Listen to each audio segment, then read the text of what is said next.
प्राजक्ता तांडेल, तुम्ही पाहताय न्यूज 18 लोकमत बातमीपत्रामध्ये आपलं सगळ्यांचं स्वागत। काही महत्त्वाचे रिपोर्ट्स आपण या बातमीपत्रामध्ये पाहणार आहोत। बीडमध्ये मनोज जरांगेंनी शांतता रॅली काढली आणि यावेळी झालेल्या जाहीर सभेत त्यांनी पुन्हा सरकारवर निशाणा साधला।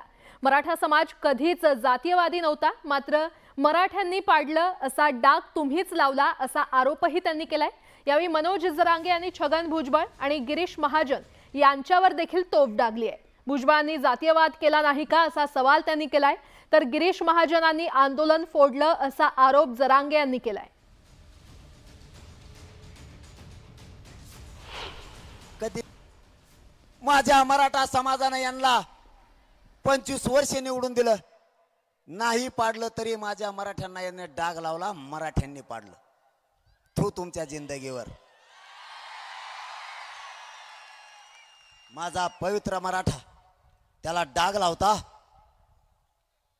निवडणुकीत मराठ्याचे मत घेऊस तर गोड लागलं, गोड लागलं त्या टायमाला मत घ्यायला। म्हणले निवडणूक हो द्या मग बघू, तोवर संयम धरा। विधानसभेला पुरे पाडून टाकायचे, एक नाही येऊन द्यायचं। बीड जिल्ह्यातलं तर मराठ्यावर अन्याय करणारा एक बी नाही येऊन द्यायचं, एक बी। आरक्षण देत नाहीत, मग आपल्या विचाराचा ऐकणारा एखादा ओबीसी निवडून दिला तरी चालतो, पण मराठ्याला त्रास देणारा नाही। मग मराठ्याचं जरी असलं मराठ्याला त्रास देणार तरी त्याला कायमचं उलटा पालटा करायचं, कवा त्याची बातचीचा खालीच दिसली पाहिजे। अंबडला महाएल्गार मेळावा झाला, त्याच्यात त्यांनी गोळा केलेले ओबीसीचे सगळे नेते, पडेल पाडेल सगळे म्हणले आम्ही कोयत्यानं पाय तोडीत असतो। पाय तोडणार आणखीन मायापोत आलाच नाही। तुम्हाला मी लय साधा दिसतो का काय? तू फक्त झोपल्यावर येऊ नको, मी जागा असल्यावर येऊ। तू एका बुकेत दातडं पाडितो, धमकीतच आम्हाला। आता त्यांना कुणी पाडित कुणी नाही मला काय माहित।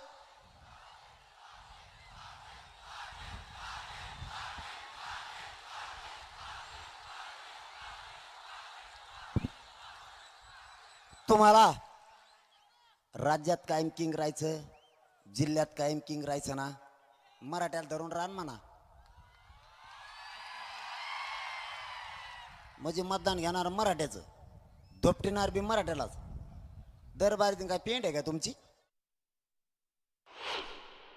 माझ्या पवित्र मराठ्यांना तुम्ही जातीवादी ठरवलं कस काय? आंतरवालीत आंदोलन उभं राहिलं, त्याच्या पुढे तुम्ही आंदोलन बसवलं, त्याला जातीवाद नाही म्हणत का? त्या छगन भुजबळला ओबीसीचे सगळे नेते गोळा केले आणि माझ्या विरोधात तिला बोलायला सुरुवात केली, त्याला जातीवाद नाही म्हणत का?